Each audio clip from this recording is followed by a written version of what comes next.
afternoon. Today I had the opportunity to visit the National Safety Council's Opioid Memorial on the Ellipse. It's a moving experience. President Trump and the First Lady encourage you all to visit the memorial before it leaves Washington, D.C. on April 18th.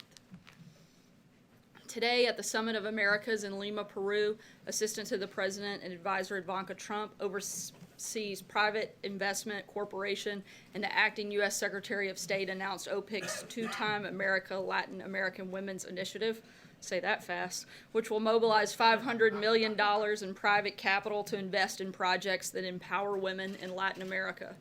This new initiative will break down barriers that limit women's full participation in the economy and reaffirms the Trump administration's commitment to empowering women in Latin America and around the globe. As you all saw, yesterday's confirmation hearing for Secretary of State designee Mike Pompeo went very well. From his years in the Army to his time as a key member of the House Intelligence Committee to his successful tenure as CIA Director, Secretary-designee Pompeo has excelled as one of the nation's key leaders in national security and foreign policy. As a result of Mike Pompeo's leadership, America has been safer, more secure, and more prosperous. There is absolutely no legitimate reason that Secretary-designee Pompeo's confirmation process should not be done in a speedy and bipartisan manner. Even the Washington Post editorial board, hardly a cheerleader for this administration, published an editorial yesterday with a simple, straight-to-the-point headline, "Confirm Mike Pompeo." Democrats and Republicans should do exactly that by coming together and doing what is, without question, the right thing for our country. And with that, I will take your questions. Cecilia. The president came out swinging today, calling James Comey a liar, a leaker, a slime ball. Is he worried about what he's saying? Not at all. The American people see right through the blatant lies of a self-admitted leaker. This is nothing more than a poorly executed PR stunt by Comey to desperately rehabilitate his tattered reputation and enrich his own bank account by peddling a book that belongs in the bargain bin of the fiction section instead of being remembered as a dedicated servant in the pursuit of justice. Like so many of his other colleagues at the FBI, Comey will be forever known as a disgraced partisan hack that broke his sacred trust with the President of the United States, the dedicated agents of the FBI, and the American people he vowed to faithfully serve. One of the President's greatest achievements will go down as firing Director James Comey. On another topic, quickly, if I may, the Deputy Attorney General was here yesterday. Is the President going to fire Rod Rosenstein? I don't have any announcements at this time. The President's voiced some frustrations, but beyond that, I don't have anything to add. John? Sarah, the President a short time ago issued a pardon of Scooter Libby, the former Vice President's Chief of Staff. There are many people who believe that Scooter Libby was the victim of a special counsel investigation run amok. The recent statements that we have heard from the White House would seem to indicate that you feel much the same thing about the Mueller investigation. Was the President sending some sort of signal to the Mueller investigation or about the Mueller investigation by pardoning Scooter Libby? Not at all. One thing has nothing to do with the other, and every case should be reviewed on their own merits. Pardoning Libby was the right thing to do after the principal witness recanted her testimony. The D.C. Court of Appeals panel unanimously voted to restore Mr. Libby's bar membership after being presented credible evidence in support of his version of events, and it appears that that key prosecution witness, Judith Miller, changed her recollection of the events in question. In the statement, the pardoning statement today, the President acknowledges he doesn't know Scooter Libby. What was it that convinced him that Scooter Libby deserved a pardon? The President thought it was the right thing to do. Justin? Thanks, Sarah. I had two things I wanted to ask about. The first, the President at the beginning of the week said he expected a decision. Sorry, can you speak up a little? Sure. The President at the beginning of the week said he expected a decision within 24 to 48 hours on Syria. On Tuesday, he said a decision would probably come that night. But here we are on Friday, and in a statement last night, you said that no final decision had been reached. So I'm wondering if you could walk through why the President hasn't met his own timeline there, and specifically, if it had anything to do with the sort of Syrian troop movement that we saw after his tweet on Wednesday, sort of threatening a missile strike. No, we're continuing to have ongoing conversations with our partners and allies. The President spoke with President Macron of France again earlier today. We're continuing to have ongoing meetings and conversations here at the White House, and when we have any further developments, we'll let you know. And then, because it's Friday, I'm wondering if Friday the 13th. Yeah. Walk us through exactly what the president You committed. guys all groan like that's a bad thing. Committed to Senator Gardner in terms of both what the Justice Department would do and what the White House would do in terms of supporting legislation on states that legalize marijuana. I can confirm the president did speak with Senator Gardner yesterday and again today. We're always consulting Congress about issues including states' rights, of which the president is a firm believer, and the statement that the senator put out earlier today is accurate. Steve. mentioned he's spoken to President Macron. How big a coalition does he have for this expected action in Syria? Again, I can't talk about anything that may or may not happen, but I can tell you that the president and a number of individuals within his administration have spoken to a number of our partners and allies at various levels across the world. Is he satisfied now that Syria was responsible for the chemical weapons attack? Yes, we're again confident that both Syria had responsibility in this chemical weapons attack, but we also hold Russia responsible for their failure to stop chemical weapons attacks from taking place. Josh. It was reported today that Michael Cohen, the president's personal attorney, helped negotiate a $1.6 million settlement to a Playboy Playmate. It also emerged today that Michael Cohen is under criminal investigation by the Southern District of New York. Is the president still associated with Michael Cohen? Is he continue to consider Michael Cohen someone he holds in confidence? I know that the president has worked with him as a personal attorney. Beyond that, I don't have anything else to add about the About these relationship. developments? Would the president like to say anything about them? Look, the president's been clear that he has a deep concern about the direction the special counsel has taken. The investigation started as Russia collusion, of which there was none. The president has spoken on this topic at length, and I'd refer you back to those comments. What about Michael Cohen's actions? Does the president have any concerns with those? Again, I would refer you to Michael Cohen's personal attorney. That simply reports right now, but I can't get anything beyond that. Jill? A follow-up on that and then another topic. Is Cohen still the president's personal attorney? I'm not sure, Jill. I'd have to check. I wanted to ask. I only looks speak like- about White House staff. It looks like Paul Ryan just endorsed Kevin McCarthy for Speaker in an appearance or an interview with Meet the Press. Does the president believe that McCarthy should be the next Speaker? The president has a great relationship with Kevin McCarthy, but in terms of an announcement about who he wants to see as the next speaker, I don't have any announcements on that front. John? The James Comey book, some excerpts came out today. He speaks of the president, writes about the president in very personal terms. Were you surprised by that? But was the president surprised by that? I don't think we're surprised by the fact that James Comey continues to spread false information. The guy's known to be a liar and a leaker, and so there's not a lot about James Comey that we would find to be very surprising. Steve? Just really quickly on the pardon that came out today for Scooter Libby, the president so far in his time in office has issued 3 presidential pardons. One of those was to Joe Arpaio. Is there a commonality in terms of what the president looks for when he pardons individuals? Again, every case should be reviewed on their own merits, and that's what the president has done in each of those. Steve? Sarah, I'm wondering if the administration has reacted with any message to Moscow after officials there today said that the chemical attack in Duma was faked and staged with Britain's direct involvement.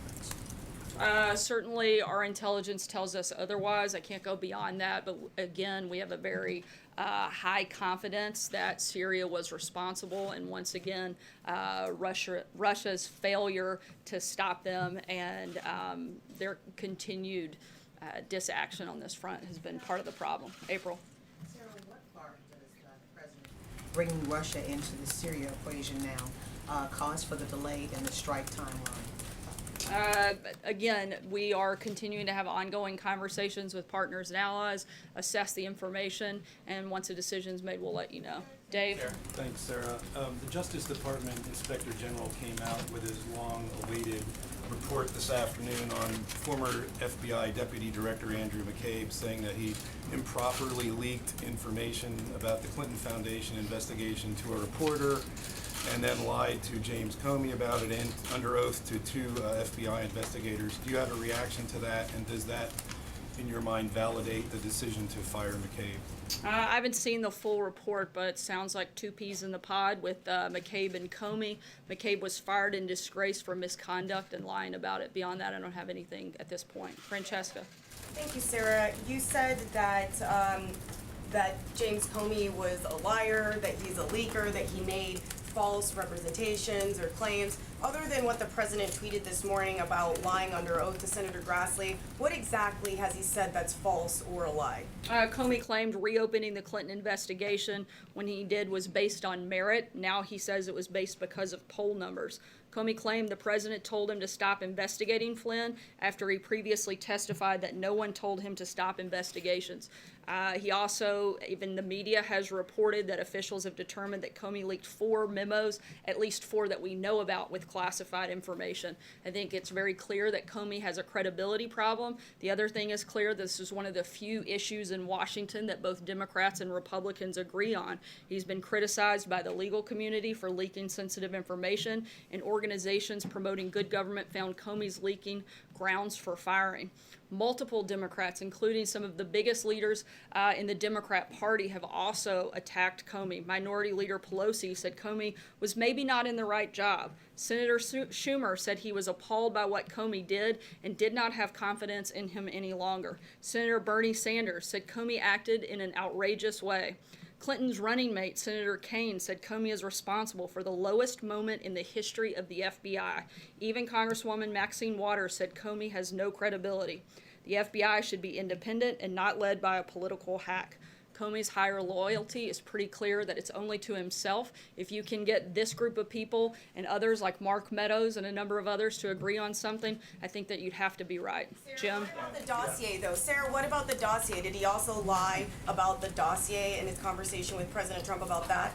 The dossier is false opposition research that was funded by the Clinton campaign to attack the president. It was used illegally to justify spying on Americans. And I think that's quite the problem. Jim? Sarah, what about the content of the president's attacks on Jim Comey, your attacks on Jim Comey? Isn't all of that a bit unbecoming of the presidency of this White House to go after him in such a personal way like that? I think it. Slime ball and a liar and a leaker. I think it's unbecoming for the person that is supposed to be the top law enforcement official in the United States, the person that is supposed to protect the people of this country, to lie and leak classified information, certainly to falsify documents. I think that's a very big problem. And somebody who has created this problem for himself. I didn't encourage Jim Comey to go out and do a PR campaign. Congress has asked Jim Comey to come and testify multiple times, of which he's denied being able to do, yet he found time to sit down with George Stephanopoulos for 5 hours. I think if anybody has created this problem, it's Jim Comey, and he should be the one held responsible. Hey, Sarah, if I can just follow I'm gonna up. keep moving for the sake Other of folks got time. 2 questions. If I can just ask a second follow-up question because it's Friday. Well, it's Friday, yeah. And you've probably And you'd probably get really upset, and I don't need that if I did. Not at all, not at all. No, but you've probably seen this tweet. It was a tweet that you posted before the election in 2016 when you're attacking FBI agents because you're under criminal investigation, you're losing. Yeah. What do you make of that now? I mean, isn't The that... rank and file FBI are some of the greatest people in this country. We've repeated that time and time again, and certainly have the full support of this administration. I think that we've been very clear, though, how we feel about some of the leadership at the FBI, particularly James Comey. When you go after Sorry. Comey and I did give you Rosenstein two, Jim. and I'm Mueller, gonna keep doesn't that moving. mean you're losing? Following up on that, I mean, one of the themes of Comey's book is the president's, quote, disdain for the rule of law and his continued efforts to publicly undermine federal law enforcement officials. So how would you characterize the president's attitude towards the rule of law and things that he says publicly about many of his top federal law enforcement officials? The president has a great deal of respect for the rule of law, but the president does not have a lot of respect for people whose sole job is to carry out the law, and they leak classified information and they lie to the American public about it. Charlie? Leakers, it's his own attorney general, it's his own deputy attorney general, it's special counsel, it's the FBI, to judges who make decisions that he doesn't like. I'm sorry, I'm not, what was the There's question? a whole list of the sort of federal law enforcement officials that he has undermined. It's not just people who have proven to leak information. The president hasn't undermined them. in any capacity just because he calls out things that he finds to be problematic or concerning. I think that he should do that. If members of the FBI are leaking classified information, the president should absolutely call that to question. You guys spend hours upon hours every single day praising Jim Comey, propping him up, giving him the biggest platform. We shouldn't be praising him. We should be putting him down. We should be taking him off of air instead of giving him minute after minute. This country has a lot of real problems. We should be talking about the economy. We should talk about Syria. We should talk about the drug crisis, but instead we're going to talk about Jim Comey. You guys will cover it endlessly all day today, all day tomorrow, and my guess is every day next week, with very little time given to the issues that people care about. So the president has every right to call out that individual that you guys are propping up and say that there are problems and that we should be concerned about it. Charlie? Sarah? Thank you, Sarah. This morning, James Comey admitted that he didn't tell the president about the political sources. I'm sorry, can you speak up? This morning, James Comey said that he didn't inform the president of the political source of the dossier. Was the president surprised to hear that? Did Director Comey ever tell him about the sourcing of the political dossier against him? I'm not sure about that specific conversation, but I know that it's been documented many times over now that the dossier is false opposition research funded by the Clinton campaign and used to attack the president. I think. Question, because it's Friday. Did the president speak to former Vice President Dick Cheney about the Scooter Libby pardon either before or after? I'm not aware of any conversations on that front. John? Yeah, thank you, Sarah. 3 Republican state senators from Missouri wrote the president yesterday saying that the embattled Governor Eric Greitens should resign from office. He has serious charges of sexual abuse against him, faces impeachment, and refuses to resign. They concluded that as a former Navy SEAL, he would salute and resign if his commander-in-chief asked him to. Did the president receive the letter? What is his response? And will he ask Governor Greitens to step down? I don't have an official response at this time, but certainly something that is very concerning and something that we're taking very seriously, and I'll keep you updated as we have something. Sarah? Thank you, Sarah. So concerning the summit with Prime Minister Abe next week in Florida, does the president plan to push for a bilateral free trade agreement with Japan? I'm not going to get ahead of the president's conversations with Prime Minister Abe, but trade will certainly be something that is discussed, as well as the ongoing conversations around North Korea. Sarah, does the president have another NSC meeting today on Syria? I'm sorry? Will the president be having another NSC meeting today on Syria? There is another national security meeting later this afternoon at the deputies level. Aisha? The pardoning process. It seems like we've had these 3 pardons. They all were somewhat high profile or had gotten media attention. How is the president deciding when to take action on a case? I mean, with Arpaio, he hadn't even been sentenced yet.